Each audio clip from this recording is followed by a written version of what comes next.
sigue la mata dando con el tema del Mayo Zambada. Pero cómo se ha complicado todo esto. Se veía venir, ¿eh?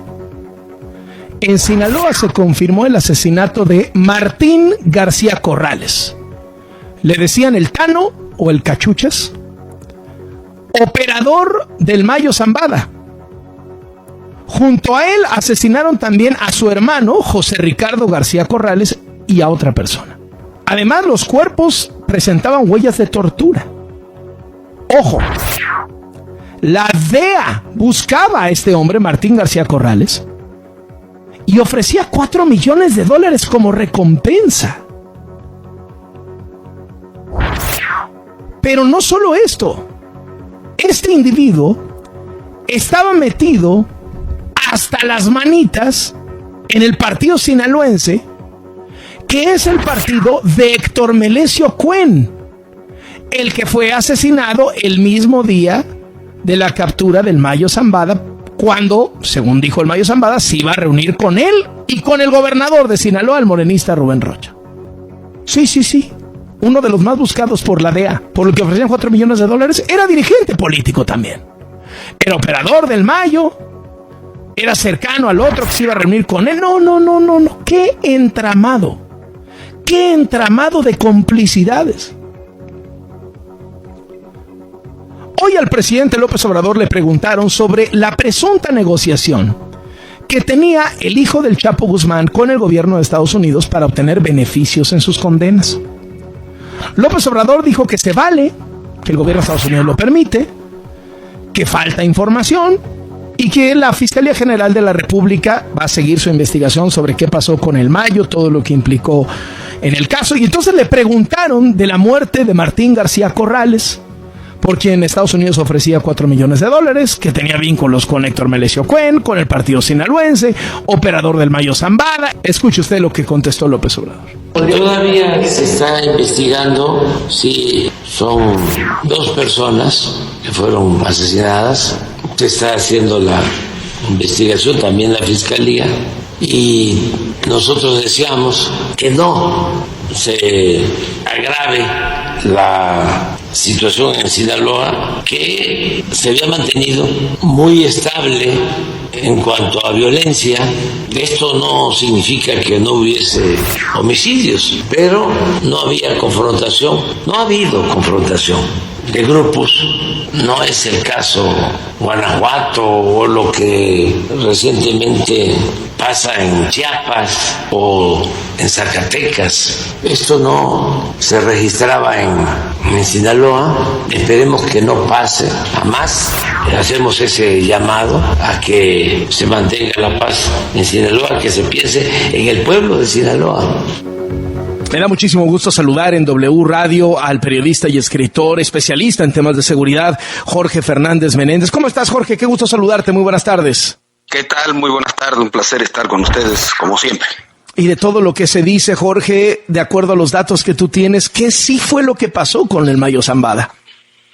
Bueno, no sabemos exactamente qué fue lo que pasó con el Mayo Zambada, pero sí sabemos que es una operación, sin duda, es una operación de inteligencia de los Estados Unidos, donde a mí me gusta mucho la figura que usó el Washington Post, que habla de una rendición del Mayo Zambada, y algo similar tiene que haber ocurrido. La versión de que fue secuestrado y fue llevado junto con el hijo del Chapo Guzmán, o que fue entregado por el hijo del Chapo Guzmán, no coincide con lo que hizo durante 50 años el Mayo Zambada. No es muy difícil pensar que haya ido a una reunión con algún rival sin un amplio esquema de seguridad. Simplemente recordemos lo que sucedió con Ovidio Guzmán cuando fue el Culiacanazo. En media hora estaba levantado Culiacán. Me resulta muy extraño que no se hubiera tenido esa capacidad de movilización como un hombre como el Mayo Zambada. Entonces no sabemos qué ocurrió, pero sí sabemos que fue una operación de inteligencia muy bien planteada, y sí sabemos también que de nuestro lado, del lado del gobierno federal, no hay hasta el día de hoy ni idea realmente de lo que ha sucedido. ¿Te suena a que Estados Unidos operó en territorio mexicano? Mira, yo no creo que, no sé si operó en el sentido de que hayan entrado alguna fuerza de élite especial para llevar a cabo la operación. Sí me parece que operó en términos de inteligencia, eso es indudable. Coinciden todas las versiones que desde hace, y no es nuevo eso, que desde hace años Estados Unidos estaba viendo tanto con los Chapitos como con la gente del Mayo Zambada la posibilidad de una suerte de rendición, y yo creo que es algo de lo que tuvimos estos días.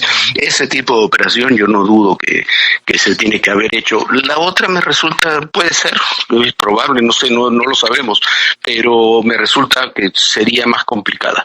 Pero la operación de inteligencia sin duda. ¿Hay un efecto político de esto? Bueno, sí, hay un efecto político aquí y allá. Allá porque sin duda es un gran triunfo para el presidente Biden y para Kamala Harris. ¿Y por qué? Porque si el gran tema es el fentanilo y tú tienes 100,000 muertes por sobredosis al año y logras capturar sin disparar un solo tiro a dos de los principales capos, y uno de ellos el capo histórico del narcotráfico, y lo pones en una prisión, es un triunfo indudable.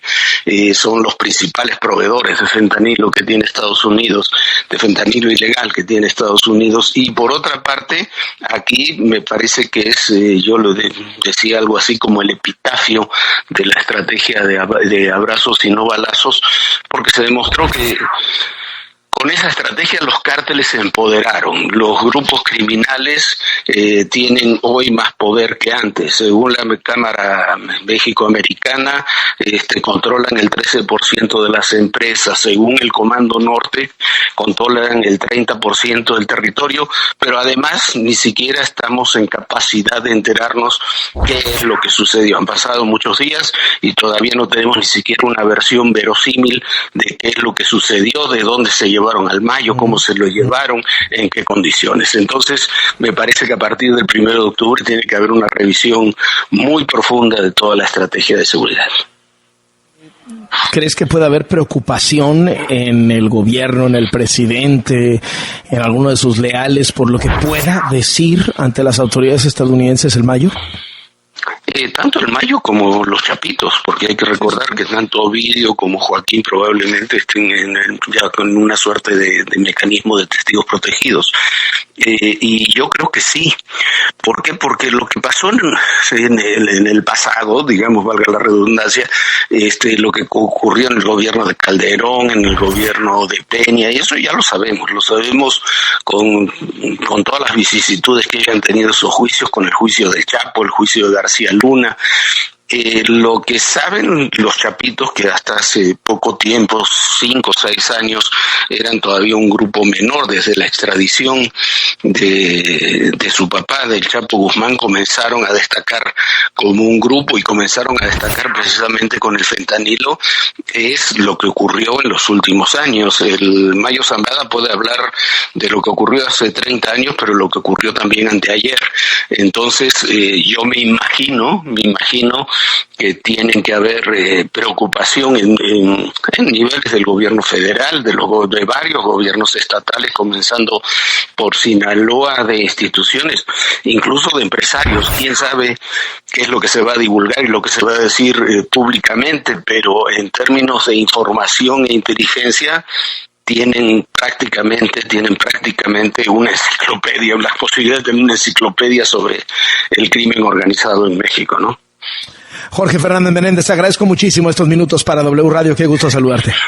Igualmente, un abrazo. Saludos. Un abrazo. Gracias. Hasta luego.